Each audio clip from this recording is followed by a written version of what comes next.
Hello and welcome back to the channel, and welcome back to another review. And this time round we're going to be taking a look at Grid from Codemasters, which if you paid the extra you should have the Ultimate Edition and you're probably playing the game already, but if not, it's available for general release on the 11th of this month.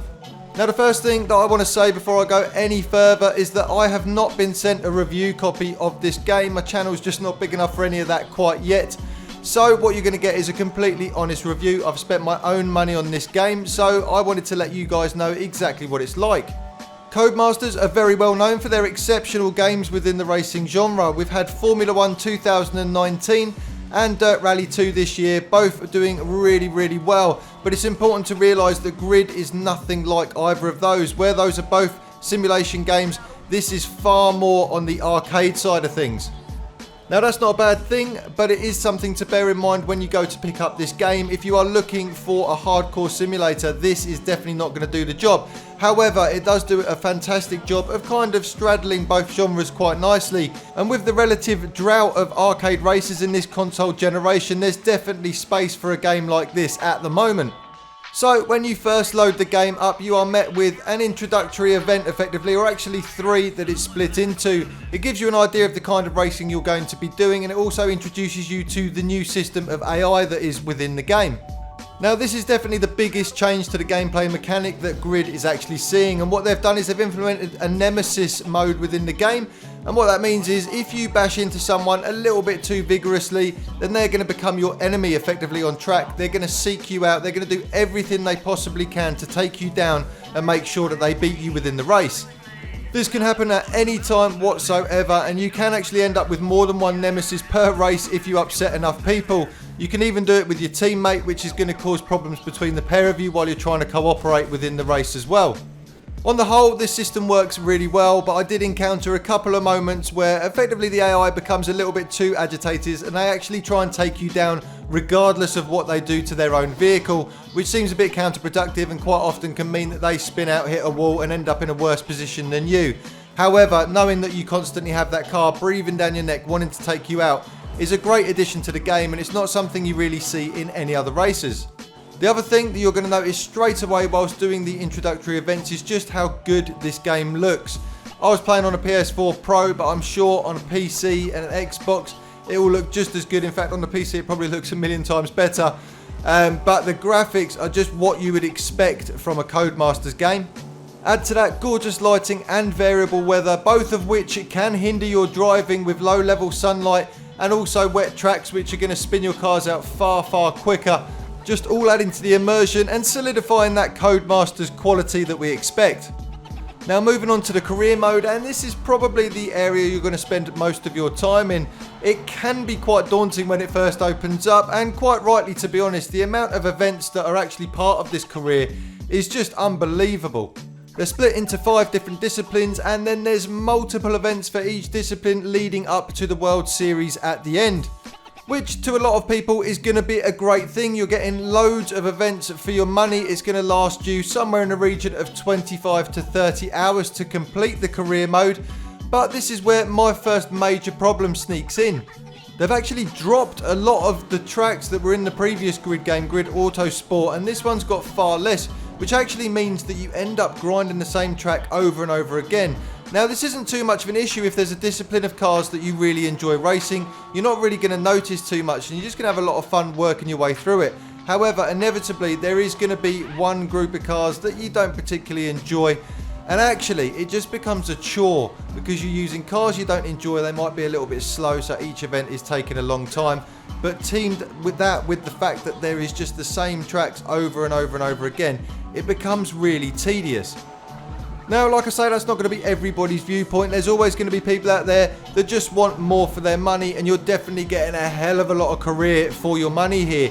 However, like I say, it's just unfortunate that a lot of the content is regurgitated and it can become a little bit boring after a while.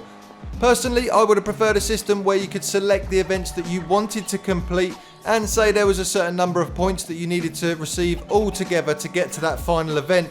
That way you could focus on the events that work for you and ignore the ones that you're not enjoying too much, and therefore sort of hold your interest a little bit more. But unfortunately that's not present within this, and you do need to complete every single event to get through to that final. With that being said though, there is plenty of good things to talk about here too. So in terms of the cars on offer, there is a whole wealth of options here. Again, I believe there is slightly less than we've seen in previous Grid games.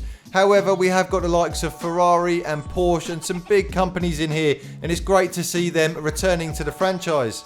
Each of those cars is tunable and customizable, and there is plenty of different livery options and colour options for you to make these cars exactly how you want them. On top of that, you have a huge list of in-game options, which means you can customize this to work just how you want it to. Now for me, the game came on medium and it just felt far too easy on that setting. I set it to hard and it's definitely now a challenge. There's lots of other things that you can affect with it, the number of flashbacks if you want them in the game or you don't want them at all, just to make it a little bit harder for yourself. They give you option to turn them off. Equally, traction control, all of those items can be changed to suit you and make the game as hard as you possibly want or as easy as you want. So nothing that you don't expect anyway in all current gen racers. However, in this game I will say that it does work really well, and each of those items genuinely makes a big difference to how the car feels out on the track or how the AI actually react to you, which is really positive to see. For most of this gameplay, I did use a controller just because it feels like the type of game that you would. It's definitely, like I say, an arcade racer, and sitting on your sofa and just having some races is the best way to enjoy this game. However, because you guys always ask me whenever I do a review video, I have plugged the G29 into this to see if it works well with the wheel, and I can happily report it works absolutely fine. I had no issues, even with the standard setup when I first plugged it in. I was away in seconds and it felt great. Having a read online as well, it looks like the game is compatible with most wheels, if not all of them, to be honest with you, so I don't think you're going to have any issues there if that's the way you want to be playing it. In terms of the gameplay itself, the cars feel fantastic. It's definitely, as I say, very arcadey. You can use the walls and AI cars to sometimes help you round corners, but at the same time there is a huge difference between every car that you actually select in terms of their handling. Rear-wheel drive cars will spin you into a wall at every opportunity unless you are very gentle with the throttle, but equally a front-wheel drive will react in completely the opposite way and you'll be understeering straight off the track again if you're not careful. So it's really nice to see this much detail and attention taken to this type of game, but like I said earlier, it definitely straddles the simulation arcade kind of racer thing, and it does everything it does very well. Throughout the career, you have a teammate to work with, and they feature in every single race that you are in as well. Now, they could end up in first position and earn you a lot of credits. Likewise, they may end up at the back and you could be at the front. But ultimately, it's the score that you provide together that will give you your final result and where you finish within the races. Now, this is nothing new to the Grid series. However, what they've done this time is strip it right back so that all you are actually dealing with is that other driver, and that is it. You can pick whoever you want to be your second driver. They have their own strengths and weaknesses. However, before, what we'd seen in this series was a huge emphasis on team management and having the ability to run that whole team the way you want to, which is a real shame that they've got rid of it this time round. We've seen it this year in Formula 1 by Codemasters and they've implemented it perfectly. It's also been in WRC 8 and it's worked really well over there as well, but it's just a shame that they have removed it from this game.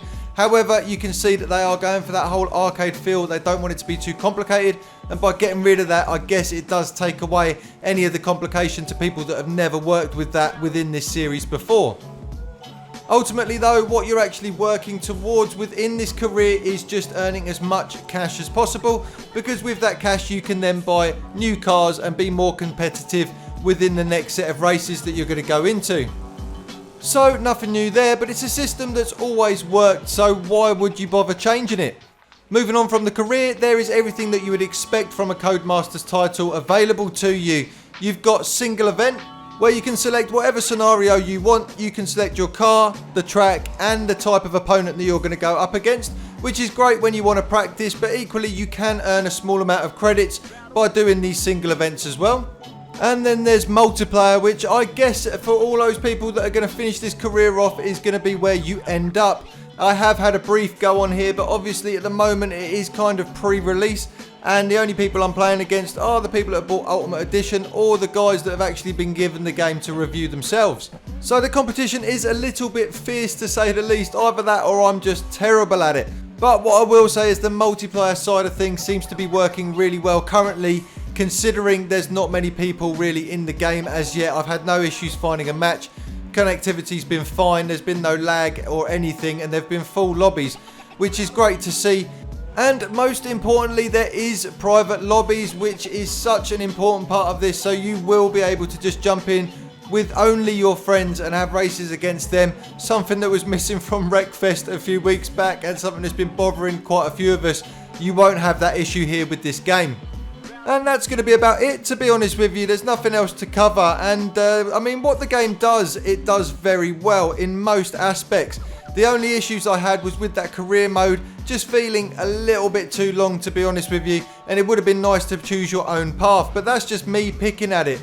From a technical standpoint, the game plays really, really well. I've had no stuttering, no issues throughout my entire time with it. There's a great selection of cars, the handling feels fantastic, the multiplayer side of things seems to be pretty solid. Like I say, there is a slight issue with the number of tracks that are currently in the game, but let's not forget there is going to be DLC for this game for at least 6 months now, so I'm pretty sure we're going to be seeing some tracks and new cars as well coming out with that. So overall, I highly recommend this game. There's just a couple of those little areas where I feel like it fell down slightly, but they can be forgiven when everything else around them is so polished and well done.